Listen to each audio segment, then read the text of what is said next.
Muy buenas, bienvenidos a mi canal. En el vídeo de hoy quiero hablaros de la tormenta perfecta. La tormenta perfecta en economía es un término que define a la conjunción de las tres grandes crisis, temidas. Una crisis de liquidez, una crisis inmobiliaria y una crisis de deuda. En este vídeo quiero hablaros de cada una de esas crisis y quiero demostraros cómo lamentablemente se están juntando las tres a la vez. Cómo las últimas noticias nos hablan de cada vez más posible que esta tormenta perfecta nos acabe afectando a todos. Vamos a ir viendo cada una de esas crisis y vamos a ir analizando la situación en la que está y cómo hemos llegado a ello. Para empezar, vamos a hablar de un dato que acaba de salir hoy mismo. Alemania ha entrado en recesión. La gran famosa crisis, tantas veces anunciada, tantos años dicho, ya está aquí, ya es real. Oficialmente ya estamos en crisis. Oficialmente Alemania ya está en recesión. Oficialmente Europa ya tiene la recesión encima. Por primera vez en muchos años, desde el COVID, el PIB de Alemania ha caído un 0,3%. Sobre todo, causado por las exportaciones tan malas que ha tenido estos últimos meses. En el último PIB de Alemania, apenas lograron evitar la recesión, llegando a un 0% de crecimiento. Pero en esta ocasión no lo han conseguido, y por primera vez en bastante tiempo, Alemania ha entrado en recesión. Esto quiere decir que el resto de Europa, si la locomotora que es Alemania entra en recesión, también entraremos en recesión. Pero ¿cómo hemos llegado a esta crisis? ¿Cómo se ha producido? ¿Qué la ha provocado? Fijaros en esta gráfica. La línea amarilla es los tipos de interés en los últimos 20 años. La línea blanca, el balance del Banco Central Europeo, es decir, la cantidad de inyección de dinero que ha realizado el Banco Central Europeo. Como podéis ver en la línea amarilla, los tipos de interés van subiendo y van bajando. ¿Cómo funciona la economía? ¿Cómo funcionan las crisis? Las crisis en realidad son cíclicas. Si nos vamos a la primera, a la del año 2000, podréis ver fácilmente cómo a medida que la cantidad de dinero disponible en el sistema iba creciendo, los bancos centrales subieron tipos para evitar que subiese la inflación.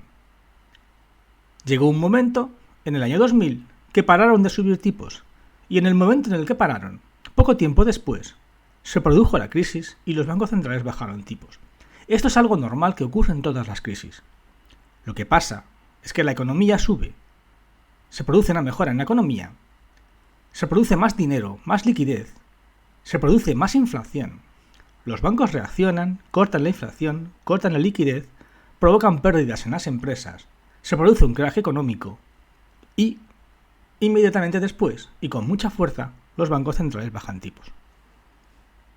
Si nos vamos a 2008, veremos que ocurrió exactamente lo mismo. Subió la inflación, la economía mejoró, los bancos centrales reaccionaron, subieron tipos, pausaron y poco tiempo después se produjo el crack y la bajada rápida en los tipos de interés. Bien, hasta ahora eso es lo que ocurre en una economía normal.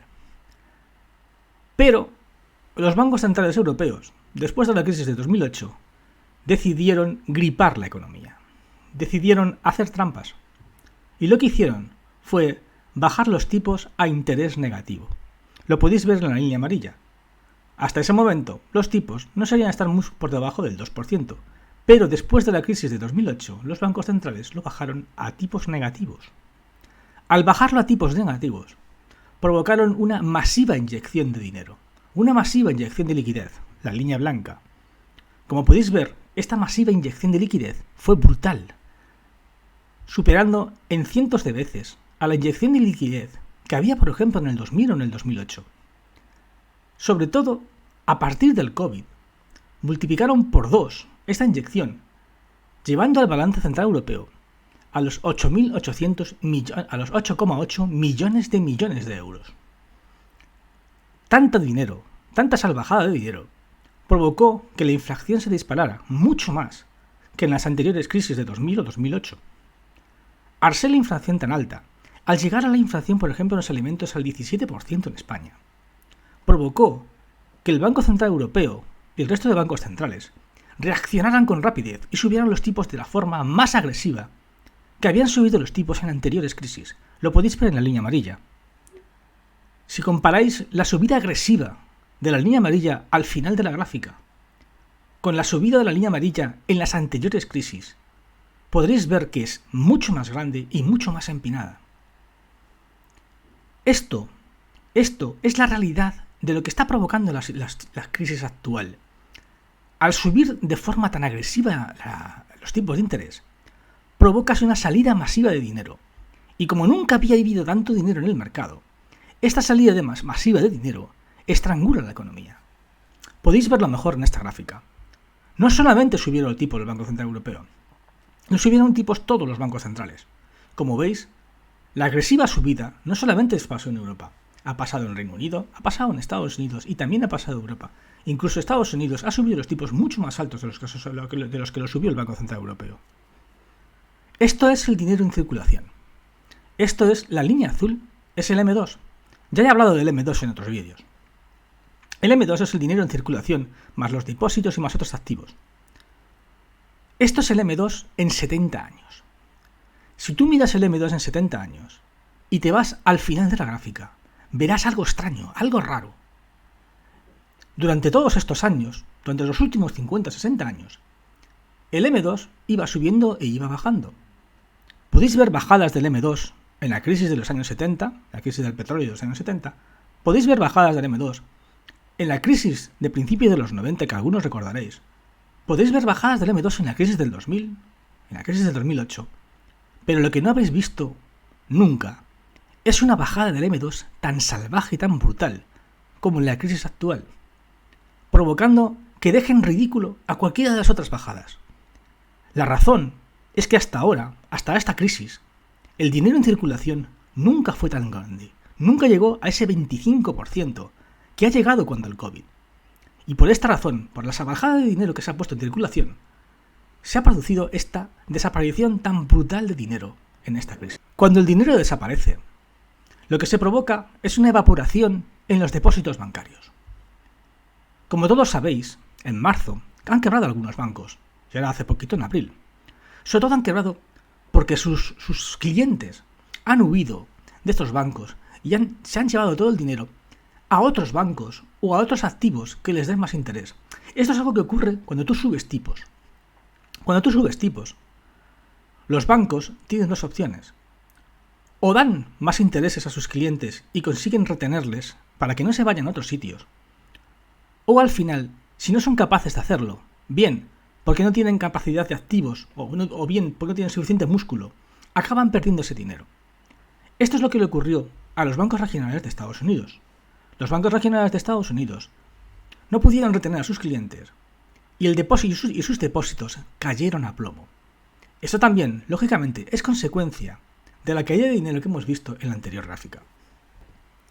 Cuando ocurre esto, cuando los bancos pierden dinero, cuando la M2 cae a plomo, cuando los tipos de interés suben muchísimo, se produce una crisis de liquidez. Se produce una crisis de liquidez porque los bancos restringen muchísimo el crédito. Los bancos, obligados por los tipos y obligados por la salida de dinero de sus depósitos, no tienen otra opción que endurecer las condiciones de crédito. Endurecen las condiciones de crédito a las empresas y endurecen las condiciones de crédito a las hipotecas. Esto, en economía, es lo que se llama un credit crunch, es decir, una crisis de crédito que prácticamente imposibilita al sistema de alimentarse con liquidez. Las empresas cada vez tienen más dificultades para obtener crédito y de esta forma impedir que acaben quebrando. Pero cuando se produce esto, cuando los bancos se quedan sin dinero, cuando los bancos endurecen su posición, el sistema entero sufre. Y sufre porque las empresas tienen cada vez menos músculo y menos capacidad para impedir su quiebra. Como habéis visto en esta gráfica que puse también el otro día, esto acaba provocando que los bancos cada vez tengan más dificultades para obtener demanda de hipotecas, como en la gráfica que os puse, sobre las hipotecas, o incluso para dar dinero a las empresas. Como veis en las columnas del último trimestre de 2023, podréis apreciar cómo todos los bancos en toda la Unión Europea tienen problemas, tanto para conceder crédito a particulares, como para conceder crédito a empresas, o como para conceder créditos hipotecarios. Todo esto, toda esta crisis de liquidez, toda esta salida de dinero del sistema, nos lleva a otra crisis, a una crisis inmobiliaria. Como los bancos tienen problemas de liquidez y han subido tipos y ha disminuido la demanda de hipotecas, el número de viviendas, el precio de la vivienda se estanca, las ventas de la vivienda se paralizan y empiezan a caer el precio en todo el mundo. Esta crisis inmobiliaria, como podéis apreciar, es también provocada por la crisis de liquidez y por la subida de tipos. Como veis, una crisis te lleva a la otra crisis. Una crisis de liquidez que hemos visto que está ocurriendo con los bancos te lleva a la otra crisis inmobiliaria provocada por la ausencia de demanda en hipotecas. La gente no puede hipotecarse. De repente se encuentran con que la misma casa que en 2021 les costaba 700 euros al mes, ahora esa misma casa en 2023 les cuesta 1.500 euros al mes, lo cual impide y imposibilita que se puedan demandar hipotecas, impide la compra, se paralizan las compras, se paralizan las ventas y al final el precio de las casas cae. En principio, cae mucho más fuerte en aquellos países donde el precio de las casas fue mucho más alto, pero al final todos los países acaban teniendo problemas y se acaban encontrando una crisis inmobiliaria que les afectará en la economía. Esta noticia también es de hoy. Las rentas de los bancos, vinculadas a hipotecas, caen un 70%. Y algunos bancos, como HSBC, tienen problemas enormes de liquidez. Tienen problemas porque muchos de estos bancos tienen bonos que están vinculados a las hipotecas. Como hay una estrangulación de la liquidez, como hay un credit crunch, como cada vez es más difícil hipotecarse, todos estos bonos caen en picado. Los rentistas entienden que estos bonos ya no interesan, que cada vez son más peligrosos, porque también se arriesgan a que la gente que está pagando sus hipotecas por problemas económicos deje de pagarlas y estos bonos caen en picado. En esta gráfica podemos ver el coste de una casa en función de los tipos de interés. Esta gráfica la he puesto también en otros vídeos, pero la he querido sacar aquí para que os quede claro lo que está ocurriendo y entendáis perfectamente qué ocurre y qué es esta tormenta. Como podéis apreciar, cuando los tipos son muy bajos, cuando los tipos son al cero, por ejemplo, si os vais a la columna de 300.000 euros o de 250.000 euros y los tipos de interés son con el 0,2, la mensualidad te sale como unos 760 euros. Pero si los tipos suben mucho y se van a la situación actual, como os puse en un otro vídeo, por ejemplo, la hipoteca fija de Unicaja, que era del 4,6, si os vais a la columna de 250.000 o a la columna de 300.000, veréis cómo la hipoteca se dobla. Pasas de 760 euros en apenas hace un año a los 1.383 de hoy. Como comprenderéis, muchísimas familias, muchísimas parejas, que el año pasado podrían haberse comprado esa casa pagando una mensualidad de 760 euros, ahora prácticamente ven imposible meterse en una casa donde la mensualidad se les ha duplicado. Si a todo esto añadimos la subida de la inflación, al resto de problemas económicos que hay, entenderéis esta gráfica. Esta gráfica es el consumo de los hogares. Cuando tú subes tipos, destruyes la economía. La destruyes fundamentalmente porque restringes la cantidad de liquidez. Si a eso sumas una alta inflación, como lo que está sucediendo ahora, provocas que las familias apenas tengan capacidad de consumo. Si os fijáis en esta gráfica, entenderéis fácilmente cómo, por ejemplo, en la línea azul, el consumo actual de las familias de 2,71% es inferior incluso a la de la crisis de 2008, que era del 3,9 o del 3,02. La situación de las familias ahora es peor que en la crisis de 2008. Ya hemos analizado la crisis de liquidez, hemos analizado la crisis inmobiliaria y nos queda la tercera, la más peligrosa de las tres, la más explosiva, la de deuda. Como todos sabéis, Dentro de una semana se acaba el plazo para aumentar el techo de la deuda de Estados Unidos. La situación está empezando a alterar mucho la economía. Hoy hemos sabido que Fitch, que es una agencia de crédito, ha decidido poner la deuda de Estados Unidos en perspectiva negativa. Esto quiere decir que si dentro de una semana no hay acuerdo, si los Estados Unidos no acaban llegando a un acuerdo y elevan el techo de deuda, aliviando todas las presiones económicas, Fitch pondrá la deuda de Estados Unidos a niveles de bono basura. Es decir, la deuda de Estados Unidos no valdrá nada. ¿Pero por qué? ¿Por qué me tiene que preocupar tanto una crisis de deuda? ¿Cuál es la razón? Fijaros estas dos gráficas. La gráfica de la izquierda es la deuda pública total española. La gráfica de la derecha es la deuda pública total de Estados Unidos. Las dos tienen parecida subida, mucho más pronunciada la de Estados Unidos, pero las dos son enormes. La de España es de 1,5 billones de euros. La de Estados Unidos de 31.000 billones de euros. Ambas deudas son enormes. Esta montaña de deuda realmente condiciona a los países.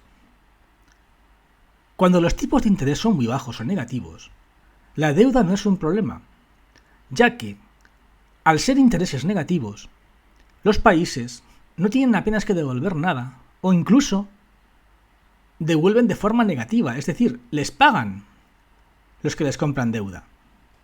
Pero cuando los intereses se van como ahora al 4 o al 5%, la deuda se convierte en un enorme problema, porque los países cada vez tienen que pagar más intereses por la deuda que emiten.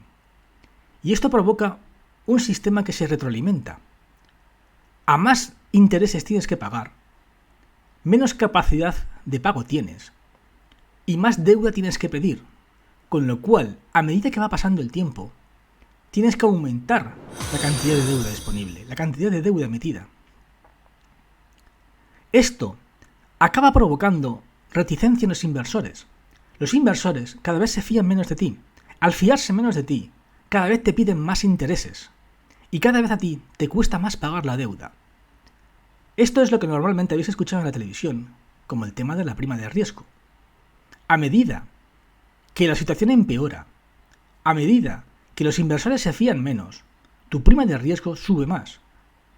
Y si en un momento dado se dispara, es entonces cuando los bancos centrales intervienen y te obligan a durísimas condiciones crediticias, te obligan a hacer reformas de IRPF, a hacer reformas de pensiones, a hacer reformas de funcionarios y a hacer reformas en toda la economía para evitar, y más que para evitar, para asegurarse de que vas a poder seguir pagando la deuda.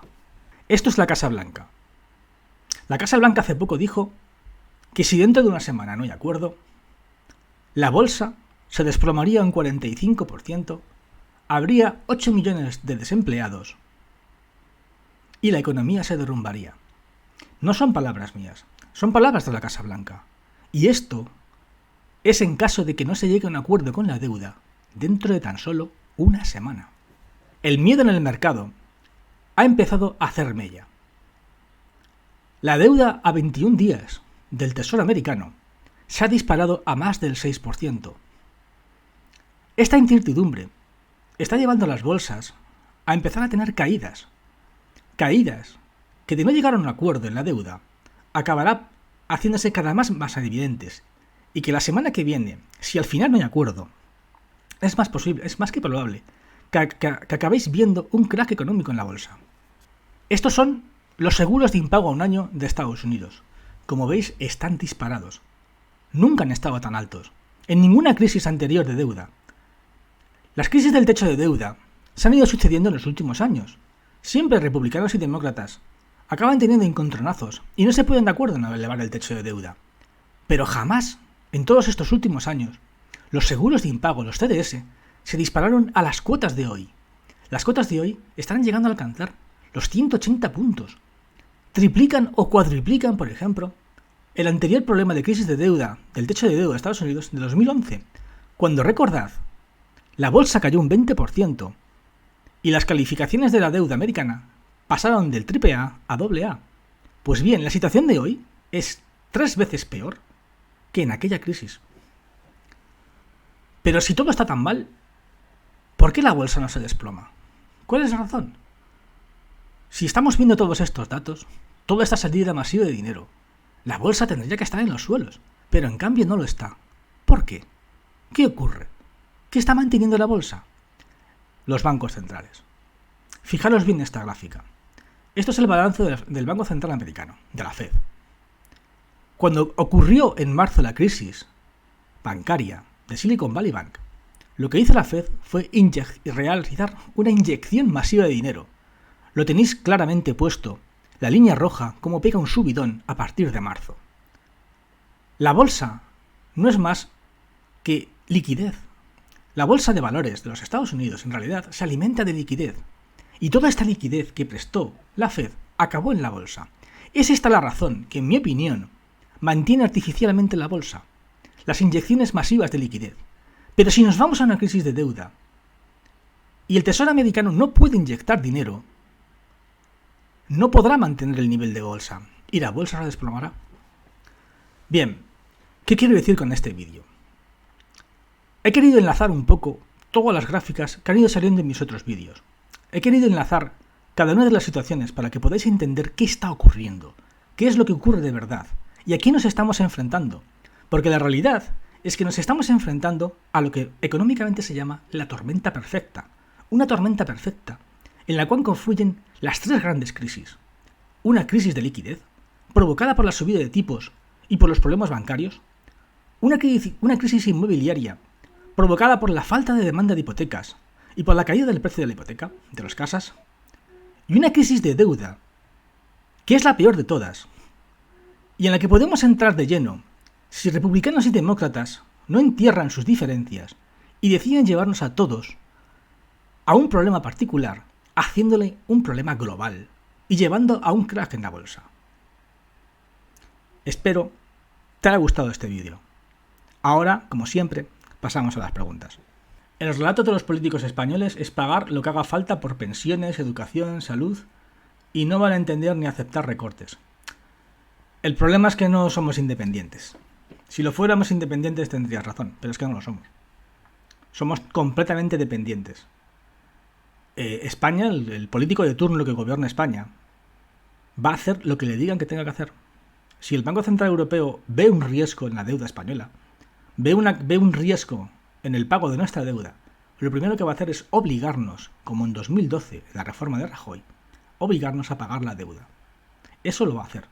Y lo va a hacer vía restricciones económicas. Ya lo hizo en 2012, lo que pasa es que mucha gente se le ha olvidado.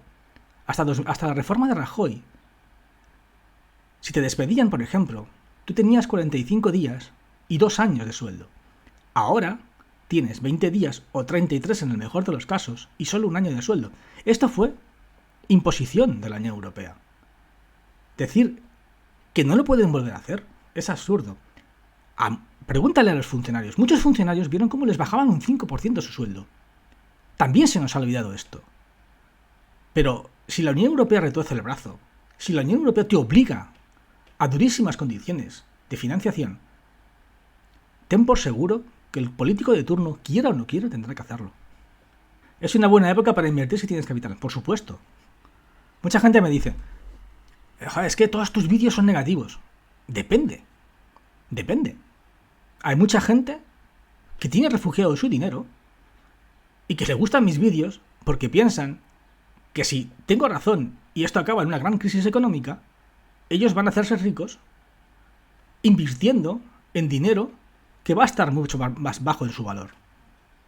Subirán el techo de deuda, no tienen más opciones. Lo que dije en mi vídeo del techo de deuda. Es verdad que en un 99% la lógica te dice que habrá acuerdo.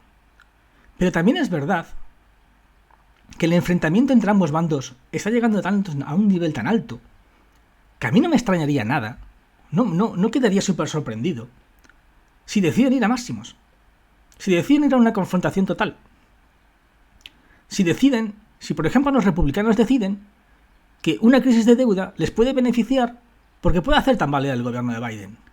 O si los demócratas deciden que una crisis de deuda les puede beneficiar porque pueden echar la culpa a Trump y de esta forma conseguir la reelección el año que viene. ¿Es una estupidez? Sí.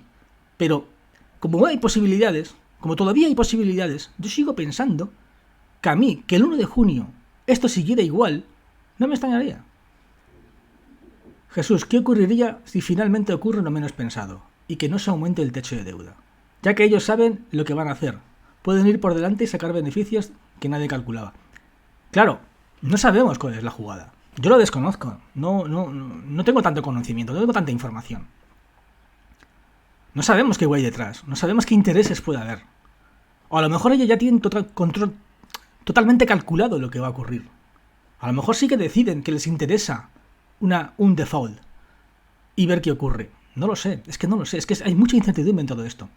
Y es esa incertidumbre lo que está provocando que estos días estéis viendo bajadas en la bolsa.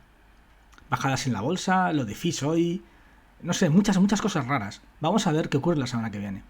Los recortes serían amplios en pensiones si las pensiones son el 41% del presupuesto. Eso es aventurarse mucho. Vamos a ir viendo poco a poco lo que ocurre. Si hay recortes que tienen las pensiones, no lo sé. Yo imagino que las pensiones sería lo último que tocarán. Que antes irían por otras cosas. Antes irían por el IRPF, por ejemplo. Antes de meter mano a las pensiones. Para que metieran manos a las pensiones es que la situación fuese realmente grave. Muy, muy grave. Por eso digo que de las tres crisis, la que más miedos tiene que dar es la de deuda. Porque las otras dos más o menos son capeables. Ya las tuvimos en 2008. Y tampoco fue el fin del mundo. Pero la de deuda es muy peligrosa. La de deuda es muy peligrosa porque provocaría unos recortes salvajes. Y ahí sí hay problema. Ahí sí tendríamos todos un problema. Podrían aumentar el techo de deuda y dejar caer en default a Europa. Ya estamos casi en eso. Europa está en recesión. Claro que pueden coger y afinar, llegar a un acuerdo, aumentar el techo de deuda y que nosotros acabemos en una recesión enorme. Eso ya está ocurriendo. No hace falta ni que firmen el acuerdo. Europa ya está en recesión sin ni siquiera hacer falta que firmen el acuerdo. Eso ya está llegado. O sea, mucha gente me dice, es que no haces más que hablar de crisis, es que todo es muy negativo. Es que no es que sea negativo, es que ya estamos en crisis. Lo que ocurre es que mucha gente, anestesiada con la deuda, no lo ve. Pero la situación económica en Europa es lamentable. Y ya estamos en recesión. O abrimos los ojos y vemos lo que está ocurriendo, o seguimos tapándonos los ojos y pensando que todo es felicidad y armonía, cuando no lo es. Impuestos, deuda, inflación, perdemos nivel de vida a un ritmo brutal. Exacto. Esta crisis es diferente a la de 2008 porque realmente nos estamos metiendo en una estanflación. Una estanflación es crisis y además inflación. O sea, el peor de los escenarios. Para mí es el peor de los escenarios. Y perdonad si soy tan negativo, pero es que para mí es el peor. ¿Por qué? Porque en una situación así, como tienes una inflación, por ejemplo, del 7% en Alemania, los bancos centrales están atados de manos y no pueden pausar como en las anteriores crisis. Si os habéis visto la primera gráfica, habréis visto que en cuanto se llegó al 4 o 5%, se pausó. Sí, luego tuvimos una crisis, pero rápidamente los bancos centrales bajaron los tipos. Pero como la inflación es alta, como está el 7%, le tienen más miedo a la inflación que a la crisis. Es así de simple. Por eso, aunque todos los analistas económicos están diciendo que va a haber bajada de tipos, que va a haber bajada de tipos, que va a haber bajada de tipos, yo voy escuchando lo de bajada de tipos desde finales de 2022. Yo sigo diciendo no. Y lo seguiré diciendo no mientras la inflación en Alemania sea un 7%. Yo lo siento mucho. Pero la GAR el otro día, la FED el otro día, volvieron a decir lo mismo. No vamos a bajar los tipos en 2023. No lo vamos a bajar. Y los analistas siguieron con la misma tela. ¿Van a bajarlo? No lo van a bajar porque la inflación sigue siendo alta. Y prefieren, aunque suene muy fuerte, cepillarse la economía a comerse una inflación disparada. Como nos descuidemos, esta crisis será peor que la del 39. Bueno, tampoco que ser tan alarmistas. O sea, yo no me gusta ser alarmista. Ya sé que me diré, pues lo eres. Tenéis razón. Pero no estamos peor que en el 39, ¿vale? No hay una guerra. ¿De acuerdo? No es una situación ni parecida a la del 39. La situación actual es completamente distinta. No hay nada que hacer, o sea, no tiene nada que ver. Esa situación no es tan mal, ni estamos tan terroríficamente mal. Lo que estoy diciendo, lo que estoy haciendo con estos vídeos, es que mucha gente abra los ojos y vea las gráficas y los datos. Nada más. La plata subirá su precio y podría ponerse como en oro. Si la recesión es profunda, claro que sí. Siempre ocurren las recesiones. Cuando se produce una crisis económica, los metales siempre son refugio. Por supuesto que la plata puede subir. Muchísimo va a subir, lógicamente, como en todas las crisis. Si hubiera huelga contra los bancos centrales, ¿tú harías huelga con la paga de tu madre de los domingos? No, ¿verdad? ¿Qué huelga vas a hacer? Son ellos los que pagan. Vives de ellos. Ellos son los que te dan la garantía. Si España se financia y consigue vender deuda, es porque está respaldada por el Banco Central Europeo. Si no, no podríamos emitir la deuda que emitimos. Si el Banco Central Europeo decidiese no respaldarnos, no nos compraría deuda a nadie. Y entonces sí que tendríamos un problema, porque entonces no se podrían pagar las pensiones. Antes los hombres trabajaban y podían mantener a toda la familia. Ya has visto la primera de las gráficas. La diferencia entre la situación de antes y la de ahora es la cantidad de liquidez que se ha inyectado en el sistema. Ya viste mi vídeo del otro día, cuando hacía una similitud entre el precio de las casas y la bajada de la natalidad. Si tú, en un bien tan importante como la casa, lo multiplicas por 400% en el dinero disponible que tienes que tener para ese bien, provocas un empobrecimiento de la sociedad. Si tienes que dedicar el 44% de tu sueldo, de tu dinero, en la casa, no te queda dinero apenas para nada.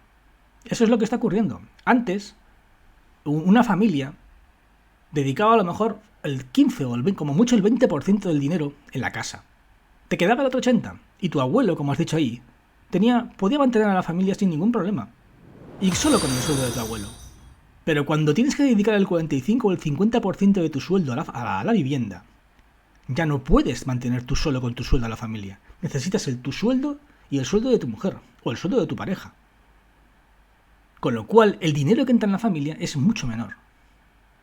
Además a la crisis hay que sumarle la crisis energética y la medioambiental. Sí, no, desde luego tenemos un pack completo. En los próximos años nos vamos a divertir mucho. Son muchos los frentes abiertos. Vamos a ver cómo termina todo esto. ¿Van a dar marcha atrás en las políticas verdes? Pues vamos a ver qué ocurre con todo esto. Porque las políticas verdes y las políticas medioambientales están muy ligadas a la financiación. Si se produce una crisis de deuda y los estados tienen enormes problemas para financiarse, lamentablemente, para mucha gente, las políticas de las renovables van a tener que pararse, van a tener que estancarse, porque no va a haber dinero para financiarlas. Bueno chicos, yo lo voy a dejar ya hoy por hoy, ¿vale? Ha sido un placer y espero os haya gustado el vídeo. Y recuerda, el que busca la verdad corre el riesgo de encontrarla.